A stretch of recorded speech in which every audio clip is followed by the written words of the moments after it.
নমস্কার। আজকে আপনারা থাম্বনেল দেখে নিশ্চয়ই বুঝতে পেরেছেন যে আজকে আমাদের আলোচনার বিষয় গোদন্তী ভস্ম।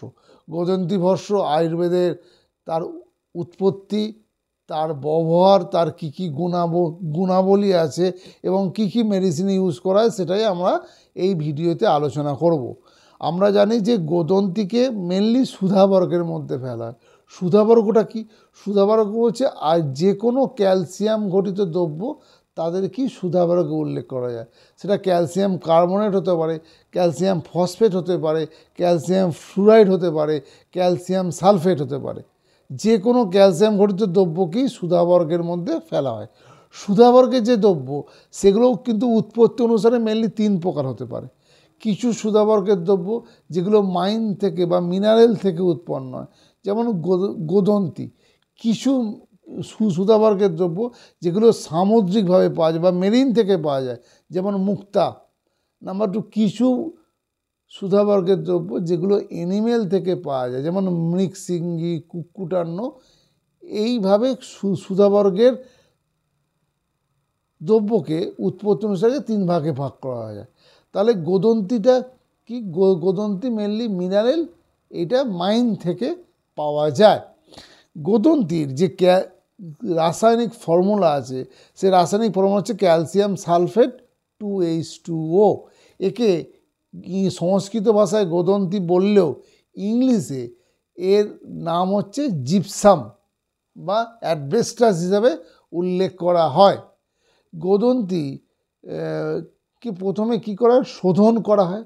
শোধন করে গোদন্তীকে ঔষধের উপযুক্ত করা হয়। তাহলে প্রথমে যে গোদন্তী নেওয়া হয়, অশুদ্ধ গোদন্তী, তাকে সেধন বা বয়েল করা হয়। কিসের দ্বারা?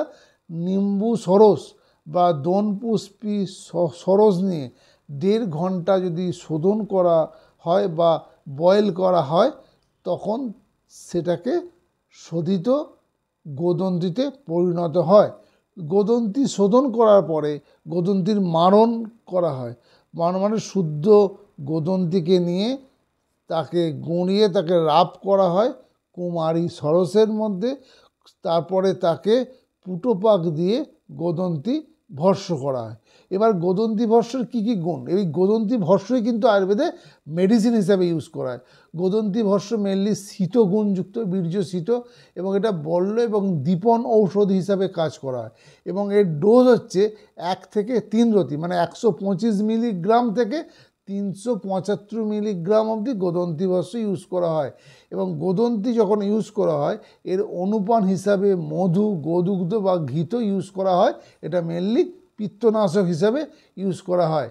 এবং এর গোদন্তী মেনলি জ্বর, জীর্ণ জ্বর, শিরস্যুল, শ্বাস, কাশ, পাণ্ডু এই রোগেতে ইউজ করা হয়। মেনলি পিত্তজনিত রোগেতে ইউজ করা হয়। এবং গোদন্তী দিয়ে যে ফর্মুলা হয় সেগুলো হচ্ছে যে কাশিস গোদন্তী ভস্ম, তারপর হচ্ছে যে মুক্তাদি রস, তিলক চিন্তামণি রস, এইগুলো মেনলি গোদন্তী ইউজ করে তৈরি করা হয়। আশা করি গোদন্তী সম্বন্ধে এই ভিডিওটা আপনাদের কাছে ইনফরমেটিভ লাগবে। ভিডিওটা যদি ভালো লাগে, অন্যান্যবারের মতো এইবারেও রিকোয়েস্ট করছি, প্লিজ লাইক এবং শেয়ার করুন। আমার চ্যানেলটি সাবস্ক্রাইব করে রাখুন। নমস্কার।